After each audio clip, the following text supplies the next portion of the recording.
Welcome to of the record. నేను జనని. BRS నుంచి ఎమ్మెల్యేగా గెలిచి దానం నాగేందర్ ఆ పార్టీ అధికారం కోల్పోవడంతో కాంగ్రెస్ పార్టీ తీర్థం పుచ్చుకున్నారు.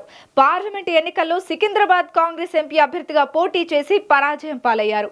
అంత చేసినా పార్టీలో తగిన ప్రాధాన్యత దొరకడం లేదని తెగ ఫీల్ అయిపోతున్నారట.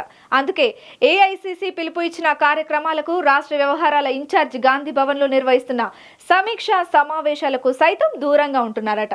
దాంతో ఇప్పుడు మాజీ మంత్రి దానం రాజకీయ భవితవ్యంపై పొలిటికల్ సర్కిల్స్ లో పెద్ద చర్చ జరుగుతోంది. ఇప్పుడు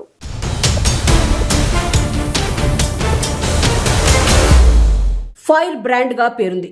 అధికార పార్టీలో ఉన్నా ప్రతిపక్షంలో ఉన్నా ఆయన తీరే సెపరేట్. ఏది రైట్ అనిపిస్తే అదే మాట్లాడతారు, ఏది కరెక్ట్ అనిపిస్తే అదే చేస్తారు. ఆ దూకుడుతోనే బీఆర్ఎస్ నుంచి ఎమ్మెల్యేగా గెలిచిన ఓవర్ నైట్ కాంగ్రెస్ లోకి వచ్చేశారు. కాంగ్రెస్ పార్టీ బీ ఫామ్ పై ఎంపీగా కూడా పోటీ చేశారు. ఇంతకీ ఎవరి గురించి మాట్లాడుకుంటున్నామో మీకు ఇప్పటికే అర్థమైపోయి ఉంటుంది. ఎస్, ఆయన ఎవరో కాదు, ఖైరతాబాద్ ఎమ్మెల్యే మాజీ మంత్రి దానం నాగేందర్. హైదరాబాద్ లో దానం నాగేందర్ హవా మామూలుగా ఉండేది కాదు. ఏ కార్యక్రమం చేపట్టినా ఏం మాట్లాడినా దానం మార్క్ కనబడుతుండేది. అలాంటి దానం సడన్ గా సైలెంట్ మోడ్ లోకి వెళ్లిపోవడం హాట్ టాపిక్ గా మారింది ఇప్పుడు.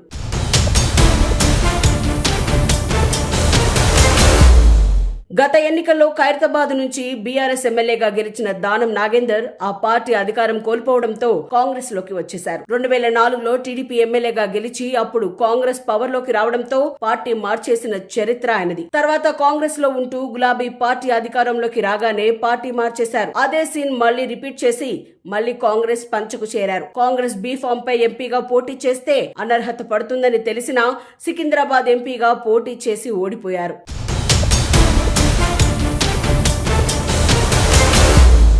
గెలిస్తే ఓకే, ఓడిపోయినా పార్టీలో పరపతి పెరిగి అనుకున్నది సాధించుకోవచ్చని ఆయన లెక్కలు వేసుకున్నారట. తీరా చూస్తే దానం నాగేందర్ ఏది అడిగినా పార్టీ పెద్దలు పెద్దగా పట్టించుకోవడం లేదట. ఎలాంటి ప్రపోజల్స్ పెట్టినా పట్టించుకోవడం లేదట. దీర్ఘకాలం తర్వాత రాష్ట్రంలో అధికారంలోకి వచ్చిన కాంగ్రెస్ కు హైదరాబాద్ సిటీ పరిధిలో మాత్రం ఎమ్మెల్యే లేరు. ఆ లెక్కతోనే పార్టీలోకి వస్తే మంత్రి పదవి ఇస్తామని చెప్పి ఇప్పుడు పట్టించుకోవడం లేదనే చర్చ దానం వర్గీయుల్లో నడుస్తోంది. ఆ క్రమంలో ప్రభుత్వం ఎంతో ప్రతిష్టాత్మకంగా తీసుకుని హైడ్రాకి రూపకల్పన చేసింది. హైడ్రా పనితీరుపై దానం బహిరంగంగానే ఘాటుగా విమర్శలు చేశారు. పేద ప్రజల జోలికి వస్తే ఊరుకోబోమని, ఎమ్మెల్యేగా అది తన బాధ్యత అంటూ పెద్ద పెద్ద డైలాగులు చెప్పారు. హైడ్రా విషయంలో దానం దూకుడు ప్రభుత్వానికి కొంత మైనస్ అయ్యిందనే టాక్ ఉంది. దానికి తగ్గట్లే దానం వ్యాఖ్యల తర్వాత మరికొందరు హైడ్రాకు వ్యతిరేకంగా నోరు విప్పారు.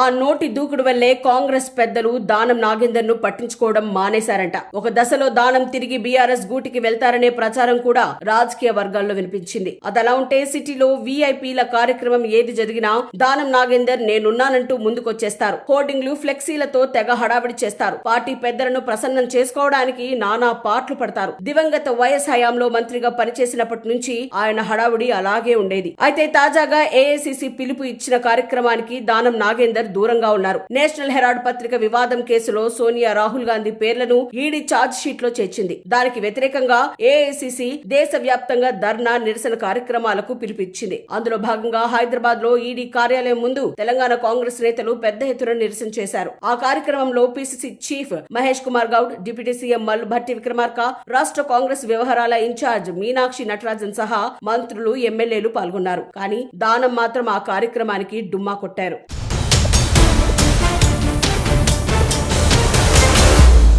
మరోవైపు మీనాక్షి నటరాజన్, మహేష్ కుమార్ గౌడ్ ఆధ్వర్యంలో గాంధీ భవన్ లో పార్లమెంట్ సెగ్మెంట్ల వారీగా సమీక్ష సమావేశాలు నిర్వహిస్తున్నారు. అందులో భాగంగా సికింద్రాబాద్ పార్లమెంట్ సమావేశం కూడా జరిగింది. ఈ సమావేశానికి కూడా దానం నాగేందర్ అటెండ్ అవ్వలేదు. సికింద్రాబాద్ కాంగ్రెస్ ఎంపీ అభ్యర్థిగా దానం నాగేందర్ పోటీ చేశారు. ఈ సమావేశాలకు కంటెస్టెడ్ అభ్యర్థులతో పాటు ముఖ్య నాయకులు హాజరు కావాలని పార్టీ చెప్పింది. కానీ అలాంటి కీలక సమావేశానికి సైతం దానం దూరంగా ఉన్నారు.